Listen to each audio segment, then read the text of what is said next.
I think I might be all ears on this one. Yeah. Hello, Andrew. So, Hey, how are you? Hi, What- Andrew. so Andrew is in Australia and it's actually tomorrow morning, correct? It is, sir. It's 9:30 and it's getting very warm. Very good. So, Joe Castello, we're going to let you take over and then let Andrew explain what he created with this new technology.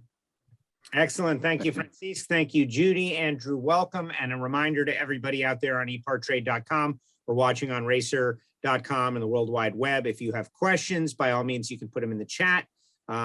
Please. Yes. And don't worry, Andrew, I'm going to pepper you with questions, but the audience out there, you know, they will sometimes ask a question that's just not obvious, but it's the best question.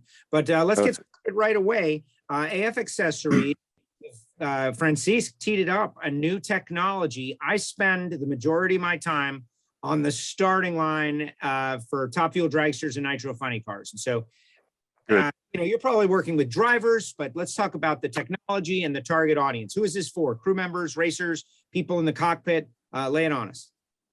Everyone. If you are surrounded by ambient noise, you need us.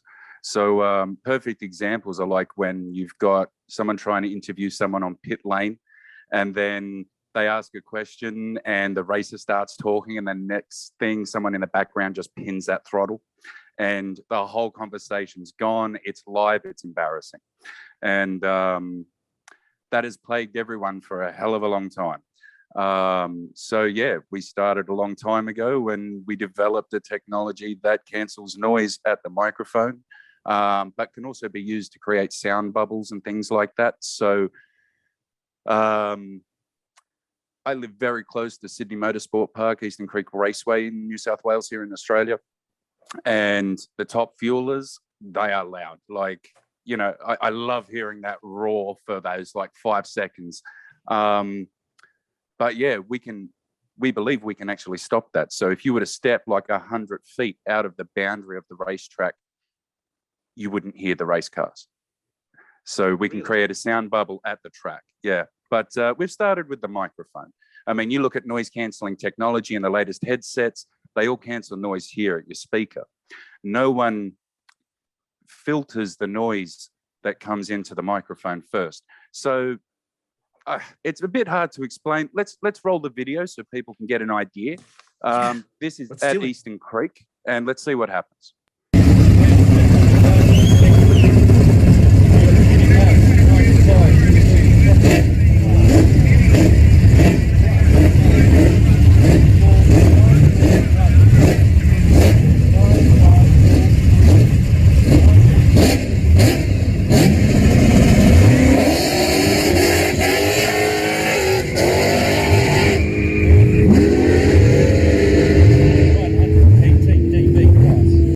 Headset on the iPhone XD. We are sitting at 95 dB approximately. 5, 4, 3, 2, 1. 1, 2, 3, 4, 5. 1, 2, 3, 4, 5. 5, 4, 3, 2, 1. AF Accessories, noise cancelling technology. 5, 4, 3, 2, 1. 1, 2, 3, 4, 5. AF Accessories, noise cancelling technology. 118 dB pass. Yeah, how that was incredible. Wow. No, amazing. I love the Monaro on the other side of the other side of the racetrack. That was pretty cool. But okay, so what is your background that you are, you know, inventing technology? We just heard it. I'm sure everybody out there is pretty blown away. Questions in the section, but give us a little background on yourself, Andrew, because that's very impressive what we just saw. Thank you. Well, I've been in communications my whole adult working life. You know, from cave paintings in the outback that mapped out where you could hunt and eat and where water was available, to the iPhone. Communication and clear, concise communication with direction is what we need, you know, just to survive. And if we take the racing environment, you know, my other business is a two-way radio company. That's Radio Comms to You, based in Sydney. And a lot of our end users are dealing with high noise environments. So back in 2009, we had the migration from the analog platform to the new digital platforms in the two-way radio space. And everyone was being sold that it's going to cancel the noise, it's going to do this, it's a new way of doing things, we've got smart technology, we're using the digital signal processor or vocoder in a two-way radio or a smart device like your mobile phone. And that thing's like an engine. You know, if we put 1,000 horsepower dyno on an engine, like a 1,000 horsepower engine on a dyno, and we input dirty fuel, we're not going to make that power. We may hurt the engine. At the moment, that's what we're doing to our smart devices and two-way radios. We don't know how to filter that signal. We didn't know.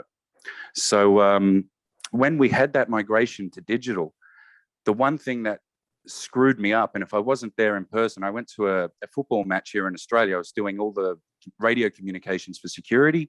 We've got 40,000 people for a home football match. And every time that crowd roared with these brand new digital radios, you would lose all the voice. Now, if you've got a digital radio and you've used it in a noisy environment, you'll sound choppy, drunk, slurred, or it's just background noise. Your voice disappears completely. We've got that issue. Like, I love trophy trucks, right? I love Baja. Anything off-road, I'm into it. And I saw a video the other week. You can buy a brand new trophy truck, but it comes with an analog VHF two-way radio communication system. Now, there's nothing wrong with it. It works. But we've got a state-of-the-art trophy truck with, you know, the best tires, the best suspension, the best diff, the best engine components, and every fitting you can afford. But the voice equivalent is the Model T Ford, and it's attached to this vehicle. And it's no one's fault. We just didn't know how to talk to the brain, the digital signal processor of our smart devices or the vocoder. So we had to go right back to the beginning. And this new microphone is here. And that's where all the technology lies. It's all parasitic. This headset, it already exists. We didn't have to reinvent the headset, just the circuit that filters out the sound at the microphone. So from 2009 till now, you know, we've cleared the international patents, and we're launching this technology, and we want to launch it into the race world first. You know, unfortunately, due to COVID, I mean, I wanted to be at Monaco waving the flags at the Grand Prix in May. It didn't happen. So, yeah, this technology will make everyone's life safer. We've tested at the track. We've got dealership networks that we're building slowly. And if people want to network and deal with us, for us, we can make that happen. It can be mounted in the helmet. We've been in negotiations with an innovative helmet company in Australia about integrating our technology with their helmet, and their Foresight. You should look them up. They've got like a 1080p camera, and they've got the lithium battery in the front. Very, very smart engineering. This technology will also allow things like, we look at MotoGP. There is no voice solution for the rider to the crew, right? They get status messages. You YouTube Valentino Rossi getting those status messages on his dash. You ever read a text message on the street doing 60? Where's your attention? It's not on the road. These guys are on the track. I've done 275K on a bike. I'm not trying to look at a status message to see what my shocks are doing or count the blinking red light at that speed, man. That's oil pressure in my language. So, you know, we can do that. We can now communicate to the riders. We can also streamline the equipment, because at the moment, if we look at F1, right, which, you know, to my understanding is the pinnacle of motorsport and engineering in the racing world on a global level per se, their system's prehistoric. You know, the driver's voice, that the system on board is analog, and then it flows through the air, goes to a digital converter, then gets processed through this huge complex system and then pushed out. It's very, very messy. You know, we could get things down, like new two-way radio systems pretty much are like a SIM card smartphone. So we could literally have something the size of a smartphone on board each vehicle, Bluetooth to the driver's helmet. You can download an app, right? So everything can be cloud-based. And then, you know, your team manager can set up all the different channels, who's got access to them. People management on board can look at all that, listen in. You could then have public channels. So you could have a 4G, 5G network, these super highways set up at these tracks permanently. and they're not going to get network washout with all the people there. The 5G band is very, very wide. It can handle all of that. And then, you know, you could literally have headsets for everyone there, and they could then tune in on the app and listen to their favorite team's commentary, things like that. So we open up that whole space. Yeah, like I said, we're still using analog VHF in the world of Baja for distance, but we can't record it. It's not clear. It's raw, you know, voice going through. And the best thing about this microphone is because we cancel noise in real time as it happens, you know, we're letting these sound waves crash with each other in the microphone circuit itself. And then that new signal is sent to the brain, to the ECU, to the engine of your device. And with that clean signal, with that clean fuel, it can perform properly and understand what your voice is, understand what the background noise is, and suppress background and allow the voice to shine on through. So yeah, I hope that's it. I'm trying not to ramble. No. Listen, Andrew, I'm totally intrigued by it. And I know we've got some people out there. You know, Steph says, you know, about MotoGP that there's a rule, I guess, between rider and team communication, I guess. But, you know, everybody, Motorsports sanction is interested in safety. So I don't know, depending on how you pitch it. And Rico, first of all, you've got this patented, you just said, which is great. But Rico wants to know, you know, how does this work? Right. Which is so funny. It's like the most basic question, right? Like, how does it work? The video was incredible. I don't expect you to be able to tell us how it works, but you did just explain it a little bit about the sound waves crashing into each other. Yes. So if we look at, like, you know, when you go to the beach, right, and sound waves are that. Let's say the sound, the ambient noise, that drag racing noise, whatever, is the ocean. And you are this little being in all of that mess. And we know how violent and beautiful the ocean can be. If it's calm, you can swim and enjoy, you can see the bottom. But if it's destructive, it can destroy houses and beaches, tsunamis. We know the damage. And this is literally what's happening with your voice audio. And your smart device has to figure that out. Like, it's just drowning. So the calmest spot of any rough beach is where the equal and opposite waves hit each other. We get a flat spot. So our circuit creates that. It takes the ambient noise from one side, the ambient noise from the other. We create a mirror image of it, right? To do this, we actually had to, I'll give you a little taste of the secret herbs and spices. We had to go against every common known law in the art of electronics engineering. So we've sort of initially, we've basically turned water into wine. What they said could not be done, we found a way to do it. And this is the result. So that's our tech. And, you know, I've watched YouTube videos with, like, the head honchos of Google and other massive companies like that, 2.5 hours long, with some of the biggest brains you've ever seen, trying to figure this out. We understand how the brain, the digital signal processor and vocoders work. We know how they work. We just didn't know how to talk to them properly. We didn't know how to give them clear instruction. Our circuit talks to the smart device in a language it understands, and now it can do its job properly. It's got the right tools. Okay, let's move to the next step. All right, it sounds like this technology is at its infancy, and you said you want to release it to the world in the world of motorsport, which sounds like a great idea to me, because so much of what we have in our greater world was initially started in motorsport. So who is that? Let's give some action steps to the folks out there.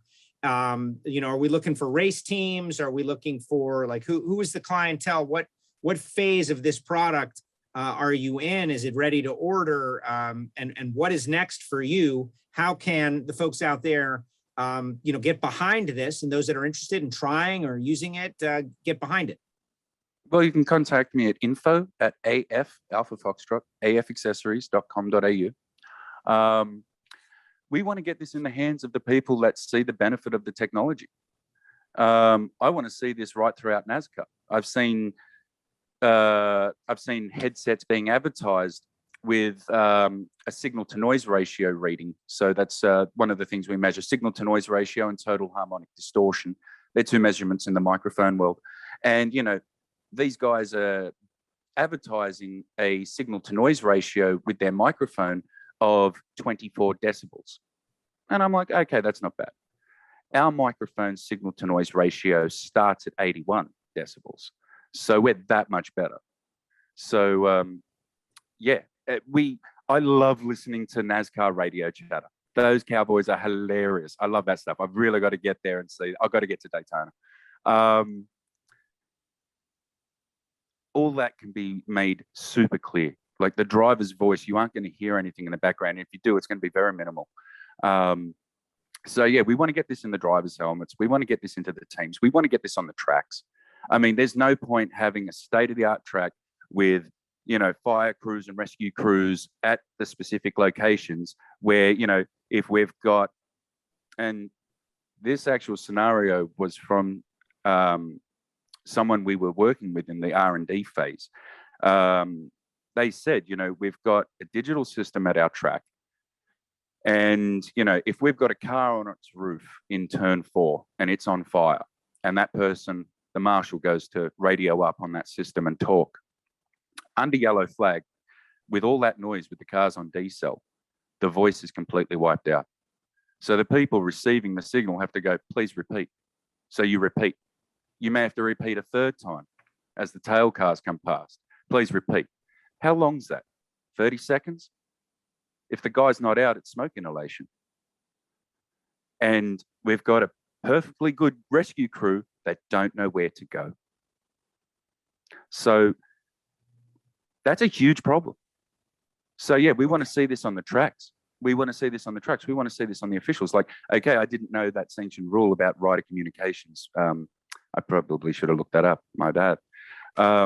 But it is. You can't know every rule, Andrew, for every series out there. It's not possible. You're a Hey, we've got some other questions.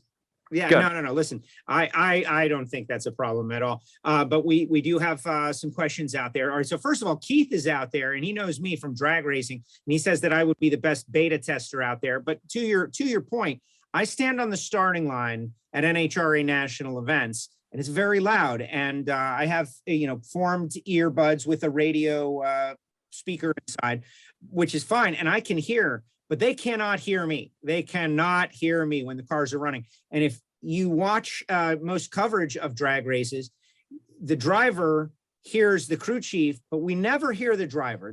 We never hear audio from the driver. Why?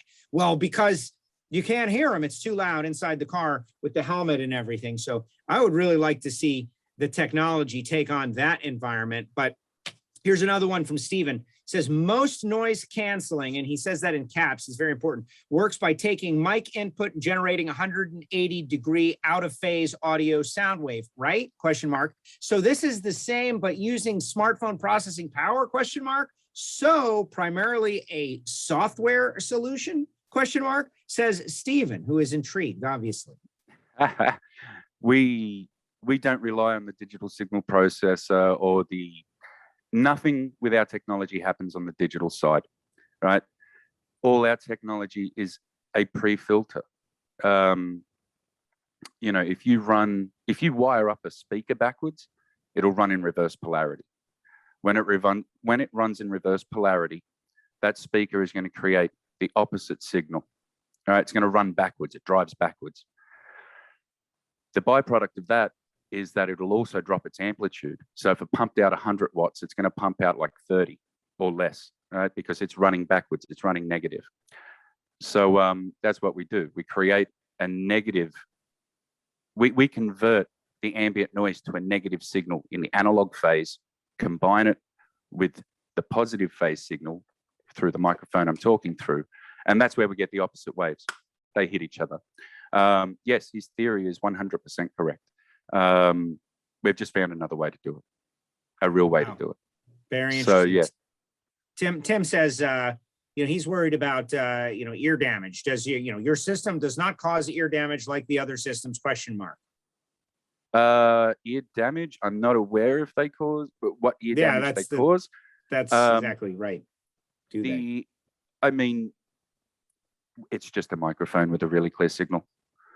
That's all it is. Like the headset itself, that's not my concern. That's what they do. We're microphone designers. We just give you a really clear signal. So yeah, but like I said, we want this in the hands of anyone and everyone who's frustrated not being able to talk to each other. We need to try this. Now, it cancels noise. When you're standing there at besides two drag cars, I mean, if their exhaust systems are pointing at you, we've got huge sound pressure issues there. I mean, you know, the film on a microphone only can move so far to pick up the signal to convert it into something, you know, analog then digital. So yes, sound pressure. I mean, I've stood behind cars at 130 dB and just told them to smash the throttle, straight piped LS1. We beat the noise, but as soon as that sound pressure, even at 10 meters or 15 meters behind the car, as soon as that sound pressure buffered the mic, that's where we got it. It's just like seizing an engine until that pressure comes off again and the microphone can work. But that just comes down to the embodiment. Like I've got our first design microphone, and what we did was we completely encapsulated, there's no speaker holes. And so it's completely encapsulated and pretty much water and dust resistant. So that helps with the sound pressure. But, you know, when we're talking to everyday use, we don't want to be screaming. So, you know, we put holes in this design. And, you know, we've made it generic. I mean, we've got our own branded headset. So yeah, if you contact us, if you've got like a AF accessories headset or a Ray Talk type boom, we can fit to it. So you don't necessarily have to buy just the headset from us. You can buy just the microphone and retrofit it. You just want to buy the microphone and hot glue it into a helmet and see how you go. Give us some feedback. We want to see this out there because, yeah, we want to make things good for people and safe. And again, communication is key. We you know, stories get passed down generation to generation on a big scale, but being able to connect with a driver like that, even as a spectator, to know exactly what he's thinking or saying in that car before he leaves the line, I mean, that's awesome.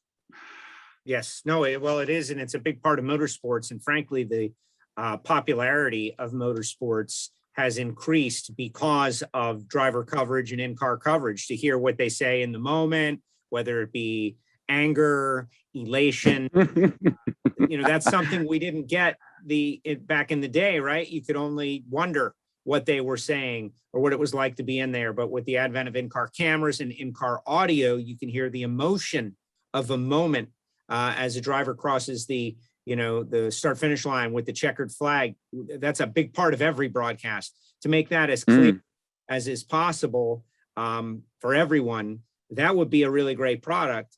And I love it. So do you have product available for purchase now? Yeah, we do. We've given out a couple of headsets to the people that helped us on the R&D path.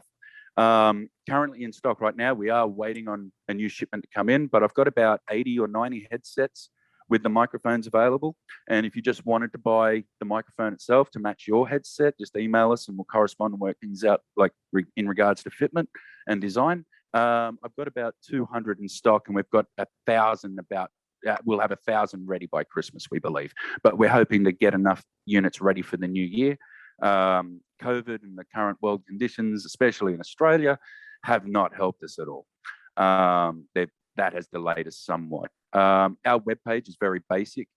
We do have a better page that will be presented soon. But again, we're here being exclusive to you guys through EPARTRADE. We aren't going public yet. So it's first come, first served. And the thing that I've sort of noticed too, drivers aren't engineers. You know, they don't need to know what the car is doing. They just need to be able to drive it to the best of their capabilities. So, you know, if they can't tell you right there and then in real time where the problem is, like let's say turn 6 is a problem for them, they're just slow. And they go, oh man, I can't tell you what the car is doing or how it's feeling. Okay, well, you know, the team can go, just tell us when. So the driver can take that corner as hard as he wants. And when the corner feels bad, he can just go now, for instance. Right there and then they can look at all the data, log it and go, right, what's the car doing? What are these sensors telling us? Okay, let's adjust this. Bang. They can maybe get to the solutions a bit quicker and get faster lap times. Well, as you said, from the paintings on the walls, communication, right? In the end, that's everything. You know, being able to clearly communicate your thoughts, ideas, intentions, feedback, and most problems that I see come from lack thereof. And, you know, motorsport's not the only one with this issue, with the migration to digital because of ambient noise. If we look at aviation, and this is on a global scale, Airbus A380, right? We take that plane. It's, you know, pretty good, does its thing, it's got wings. Do you know what that plane in a World War II Spitfire have in common? Besides wings, they've got the same voice communication system to talk to the ground. Right, so here we have a state-of-the-art plane built now with World War II voice technology because we can't migrate to digital because of the ambient noise in the plane. This fixes it. Interesting. This is our Fair. aviation head. That's our aviation headset. Okay. So it just takes the microphone. Again, we're parasitic.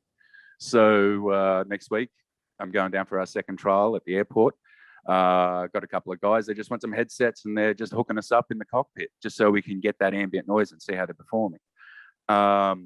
So the good thing is because our technology isn't digitally based, aviation can migrate on their current World War II voice platform, use this microphone because it cancels noise in analog. We're going to improve that noise issue now.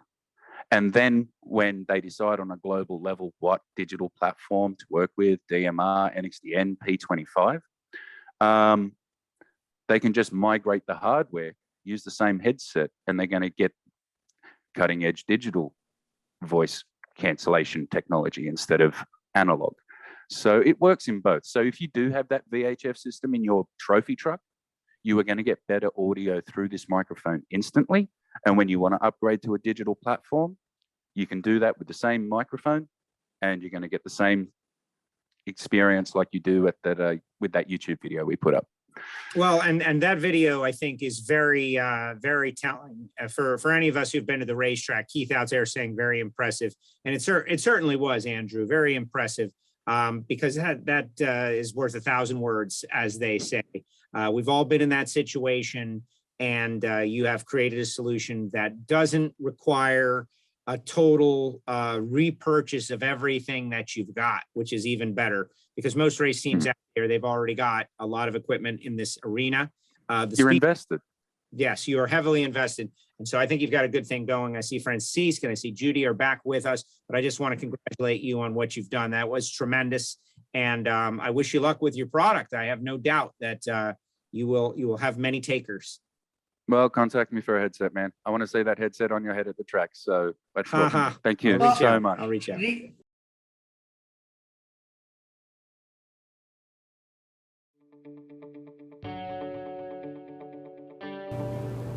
The concept for EPARTRADE is basically, in my opinion, there's a big hole in the internet. So the internet started many years ago, but there's never been an online business community for racers on the World Wide Web. The need for EPARTRADE is actually quite obvious. Basically, people in the business of auto racing need a place online to hang out and get their problems solved. It's extremely simple for a buyer or for a supplier to interact on the platform. The first thing you need to do is sign in, which is free. And the second thing is, when you see a product that you're interested in, all you need to do is click on request more information. If it's a company, you click on request more information, and then from there, it is forwarded directly to the buyer or to the supplier. You can go to epartrade.com, you become part of a community of businesses in racing, and it makes sourcing products much easier than just on the internet or using Google. At EPARTRADE, there is no e-commerce. It's literally a connection just like at a trade show. So now, any time of the year, a buyer could reach out to a supplier through an email. More than that, it's a place to go just to keep current every day. So it's a good place to start your workday in your racing business or in your offices of your professional race team. And you know you're current when it comes to new technology, industry news, technical papers, technical videos, all of that and more. We're not looking for a million hits per day. All we want is people who are really the volume buyers of racing products in the racing industry to be part of the little world of EPARTRADE. We have racing businesses participating from around the world. So you get suppliers from around the world, you get buyers from around the world. EPARTRADE really eliminates having to travel, closing down your shop. Now you have a place to showcase globally your racing product and technology.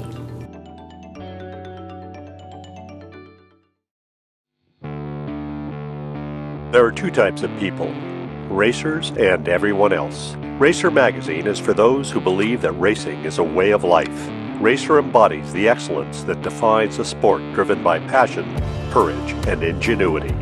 Get 1 year of both Racer's print and digital edition for only $39 with instant access to our entire digital issue archive. Subscribe now at info.racer.com.